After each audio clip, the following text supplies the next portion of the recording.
대한민국은 민주공화국이다. 대한민국 헌법 제1조 1항입니다. 1948년에 제정되고 1987년 60민주항쟁으로 말미암아서 그해 10월 달에 헌법이 전면 개정되어서 올림픽이 열리기 직전인 88년 2월 달부터 시행되고 있는 8차 개정된 대한민국 헌법, 시작은 그렇게 되어 있습니다. 민주주의는 무엇을 근간으로 할까요? 민주주의는 다수의 의견을 따라가지만 소수도 존중하는 건강한 정치 체계라고 학교에서 배웠습니다. 그런 민주주의 나라가 지금 대안을 찾으려고 몸부림으로 힘겨운 시간을 보내고 있습니다. 비단 우리나라만 그런 것이 아니라 민주주의의 선발주자라고 할 수 있는 미국에서도 다득표를 했음에도 불구하고 그들만이 가지고 있는 독특한 선거법에 의해서 표는 적게 얻었지만 도널드 트럼프가 대통령이 되었다라고 하는 뉴스를 접하고 있습니다. 일부 미국 시민들이 트럼프에 대한 반대 의사를 표명함에도 불구하고 미국은 이제 새로운 대통령에게 정권을 이양하는 역사의 수레바퀴를 돌리고 있습니다. 대한민국 내부의 문제도 산더미인데 미국의 도널드 트럼프가 당선인이 된 순간에 정부 각 부처와 경제단체들은 도널드 트럼프와의 인맥 찾기에 혈안이 되어 있습니다. 이 일에 가장 총명한 사람이 누구인지, 누가 프로페셔널한 사람인지 사람 찾기에 바쁩니다.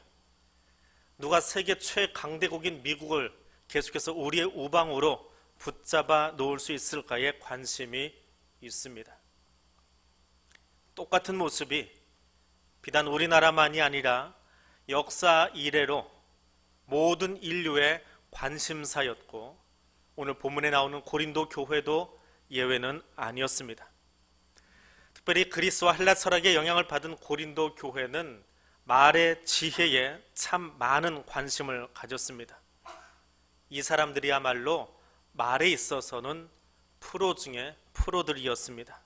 그들의 언어 구사 능력은 참으로 탁월했습니다. 그들이 남겼던 철학적인 논증들은 지금도 철학사 책 속에, 역사책 속에 곳곳에 흔적을 남겨놓고 있습니다.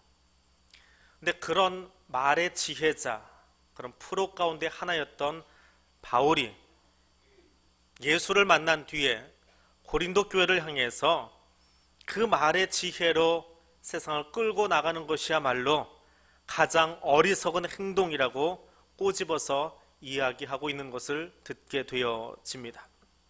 오늘 그 말씀을 함께 따라가 보려고 합니다. 19절 말씀입니다. 기록된 바 내가 지혜 있는 자들의 지혜를 멸하고 총명한 자들의 총명을 패하리라 말하고 있습니다. 바울은 세상의 지혜를 의지하려는 사람들을 질책하면서 이사야 24장을 인용하고 있습니다. 예루살렘은 하나님이 거룩한 이름을 두신 곳입니다. 그래서 예루살렘은 택한 성이다, 빼신 성이다, 빼어놓으신 성이다 그렇게 부릅니다. 그만큼 예루살렘은 복된 성입니다. 그런데 그 예루살렘이 하나님을 저버리고 우상 숭배로 더럽혀지고 말았습니다. 하나님은 그들이 돌아오기를 기다리셨지만 예루살렘은 더욱 패역한 길로 멀어져 갔습니다. 그래서 하나님이 예루살렘을 향한 징계의 채찍을 드십니다. 이때에 전 세계적으로 가장 강대한 나라가 아수르였습니다. 그 군대 앞에서 무너지지 않은 나라와 도성이 없었습니다. 남쪽 유대보다도 상대적으로 힘이 강했던 북이스라엘의 사마리아도 그들의 발 앞에 무릎을 꿇고 말았습니다. 예루살렘이 그 앞에 버틸 수 있는 것은 없습니다. 하나님은 예루살렘의 패역함을 고치기 위해서 아수르를 사용하셨습니다. 반대로 예루살렘은 아수르의 침략 앞에 간담이 서늘해질 수밖에 없었습니다. 이때 하나님이 들려주신 말씀이 이사야 29장 14절 후반절입니다. 백성들이 그토록 의지하던 지도자들의 지혜를 제거해 버리시겠다고 말씀하십니다. 그래서 그들은 다가올 위기 상황에서 어떻게 대처해야 될지를 전혀 알지 못하게 되었습니다. 바울은 그 구약의 이야기를 고린도 교회에 동일하게 적용시키고 있습니다. 자기들의 지혜를 자랑하고 그것을 정치 수완에 이용하려던 유다와 예루살렘의 지도자들처럼 이제 고린도의 전문가라고 일컬어지는 사람들이 상대적이고 일시적인 세상의 지혜를 의지하고자 하는 것을 하나님이 폐하시겠다 말합니다. 하나님의 구원, 하나님의 통치를 기대하지 않고 자기 지식을 의지하고 자기 철학을 궤변처럼 늘어놓는 사람들을 향해서 하나님의 메시지가 바울을 통해서 들립니다. 내가 멸하리라, 내가 폐하리라. 아폴로, 아데메소. 헬라어로 이 대목을 읽으면 시적인 감각이 얼마나 뛰어나게 등장하는지 볼 수 있습니다. 내가 아폴로, 내가 아데메소 하리라, 내가 아오하리라, 내가 아오하리라. 단어를 선택을 했는데 단어가 아오로 끝나는 그런 단어입니다. 아폴로, 아데메소. 내가 지혜 있는 자들의 지혜를 아폴로 하리라, 내가 총명한 자들의 총명을 아데메소 하리라. 헬라어로 읽으면 그 운율의 기가 막힘을 볼 수 있습니다. 바울은 정교한 시적인 감각을 가지고 세상의 지혜, 세상의 총명을 자랑하는 자들이 하나님의 섭리 앞에서 멸망당했다라고 말합니다. 형태는 미래형의 시이지만 하나님의 섭리 속에서 이미 그들의 지혜와 총명, 자신이 스스로 전문가라고 여기는, 프로라 여기는 그들의 지성이 멸망당할 것을 이야기하고 있습니다. 세상의 시선으로 바라볼 때에 전문가들은 더 잘 살고 더 강하게 사는 것이 자연스럽습니다. 그러나 하나님 섭리 앞에서는 오히려 미련한 자 같지만 하나님을 의지하는 자들을 통해서 하나님의 능력을 나타내 보여주시겠다고 말씀하십니다. 세상이 나누어지고 분열하는 이유가 무엇입니까? 전문가가 너무 많아서 그렇습니다. 서로 자기 주장만 외치기 때문에 그렇습니다. 이 사람들은 다른 사람들의 주장을 받아들이려 하지 않습니다. 알고 보면 덜 익은 전문가들, 세미프로들이 자기 주장만 앞세웁니다. 자기 생각만 외칩니다. 그래서 그 공동체를 나누어지게 합니다. 지금은 진짜 전문가가 필요합니다. 하나님을 알고자 하는, 하나님을 만나고자 하는, 하나님 안에서 개혁하고자 하는 전문가들이 필요합니다. 세상이 자기 지혜를 자랑하려 할수록 하나님의 음성을 찾아 나서려고 하는 전문가들이 필요합니다. 누구에게 줄을 대고 누구와 손잡으면 살아남을까 고민하는 이 세대 속에서 창조주이신 구원자이신 하나님께만 손을 내밀고 그 하나님을 붙잡을 수 있는 전문가가 필요한 세상입니다. 오늘 그 신앙의 전문가들이 되어질 수 있기를 원합니다. 20절에서 바울은 이렇게 이야기합니다. 지혜 있는 자가 어디 있느냐? 선비가 어디 있느냐? 이 세대의 변론가가 어디 있느냐? 하나님께서 이 세상의 지혜를 미련하게 하신 것이 아니냐? 이 말씀은 이사야 33장을 인용한 말씀입니다. 이사야 33장의 분위기는 그 당시의 국제정세는 그야말로 한 치 앞을 내다볼 수 없는 혼란의 연속이었습니다. 미국의 도널드 트럼프가 대통령이 되고 나서 미국 의회가 제일 먼저 한 일이 무엇입니까? 신문 보신 분들은 다 아시겠지요? 환태평양 경제 동반자 협정이라고 불리는 오바마 대통령이 의회에 비준을 요청한 TPP라고 하는 법안이 의회에 의해서 보류되었습니다. 12개국, 12개 나라가 자유무역협정을 맺은 것이 TPP라고 하는 것인데 도널드 트럼프가 대통령 당선인이 되면서 내가 대통령이 되면 제일 먼저 해야 될 100가지 일하고 목록을 뽑았습니다. 그 중에 하나가 TPP 법안 폐지입니다. 근데 의회에서 가만히 들여다보니까 아직은 논쟁거리가 있는데 어차피 다음 대통령이 폐지시킨다고 한다면 우리가 이것 지금 통과시켜야 소용없지 않느냐. 그러니까 의회가 폐지하는 것은 아니고 보류시켰다가 다음번 대통령 당선인이 취임하고 나면 자동으로 상정하지 않는 방법을 쓰자 하고는 폐기시켜버렸습니다. 우리나라는 TPP에 가입이 안 돼 있습니다. 중국과 줄다리기 하다가 가입을 못했는지 안 했는지 그런 형국이 되어버렸습니다. 그런데 미국 의회에서 TPP 법안이 보류되었습니다. 그럼 웃어야 될까요? 울어야 될까요? 태평양 연안 국가들은 그 경제와 무역에 있어서 앞으로 어떤 결과를 가져오게 될까요? 3000년 전 이야기입니다. 아수르가 강성해집니다. 서쪽으로 밀고 오던 아수르가 수리아와 북이스라엘의 아합 왕국을 격파합니다. 그러나 다시 남쪽으로 내려오면서 기어코는 북이스라엘을 멸망시켜버립니다. 그런데 아수르에 내란이 일어납니다. 자, 이제 아수르 눈치를 보고 있던 바벨론이라고 하는 도시국가가 남유다의 히스기야 왕과 동맹을 맺고 반아수르 정책을 펴기 시작합니다. 그런데 넘어질 줄 알았던 아수르가 일어납니다. 위기를 극복하고 맙니다.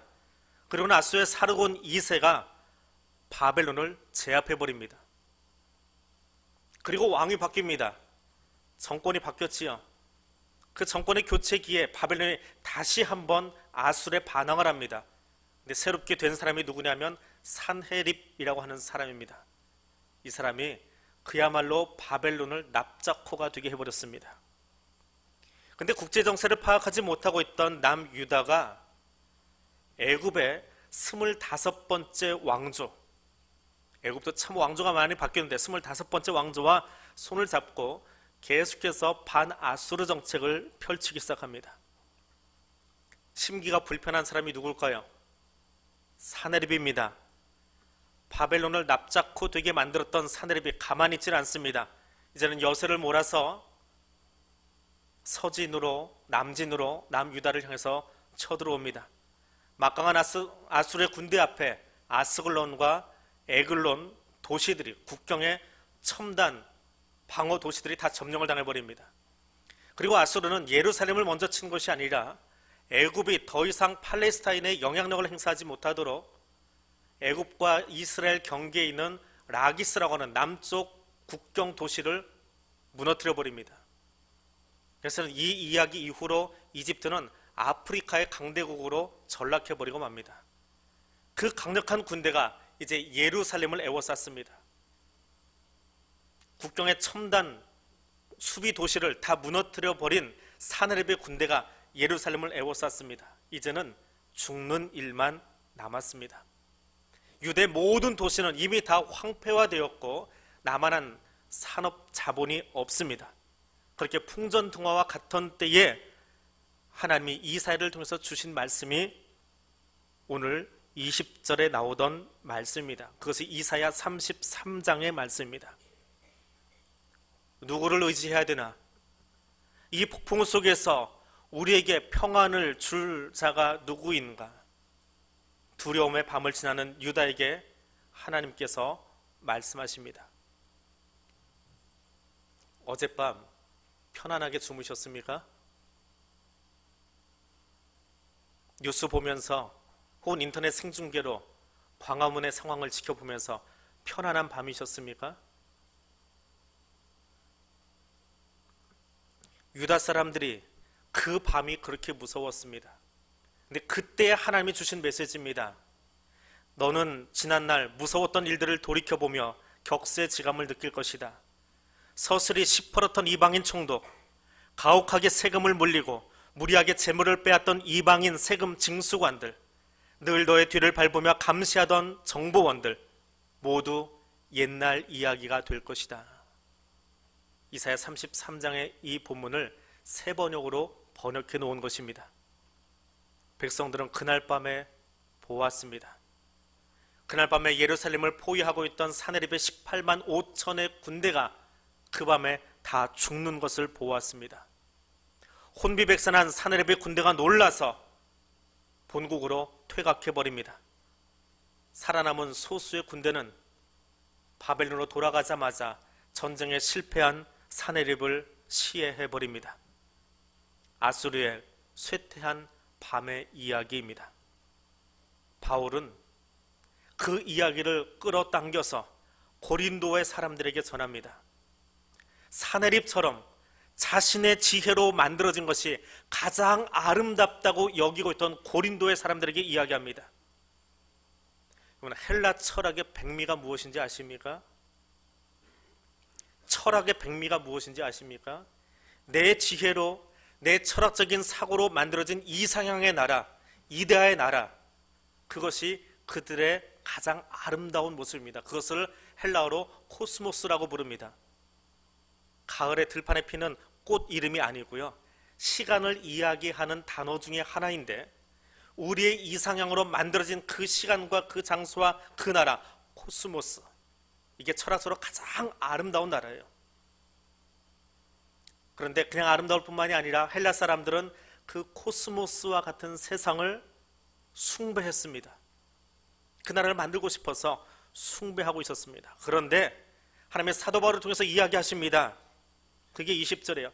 지금 너희가 숭배하는 그 대상, 그 지혜의 백미, 내가 그것을 made foolish, 어리석게 만들겠다, 바보처럼 만들어버리겠다라고 말씀하십니다. 우리는 미래를 알기 위해서 비싼 돈까지 들어가며 점쟁이를 찾아갈 필요가 없습니다. 오늘 우리가 그리스도의 십자가를 어떻게 바라보고 있는지, 우리가 무엇을 추구하는 삶을 살아가고 있는지 나를 살펴보면 됩니다. 하나님을 두려워하지 않던 사내립이 어떻게 되는지 기억하십시오. 세계를 호령하면서 천여 년의 역사를 지탱해왔던 로마의 권력이 어떻게 무너졌는지를 기억하십시오. 하나님 외에는, 하나님의 능력 외에는 그 어느 것도 아름다운 것이 될 수 없음을 기억하시기 바랍니다. 그리고 그 하나님께만 이 나라와 나의 삶을 온전히 맡길 수 있는 믿음의 사람들 되시기를 바랍니다. 21절에서 바울은 이렇게 이야기합니다. 하나님의 지혜에 있어서는 이 세상이 자기 지혜로 하나님을 알지 못함으로 하나님께서 전도에 미련한 것으로 믿는 자들을 구원하시기를 기뻐하셨도다.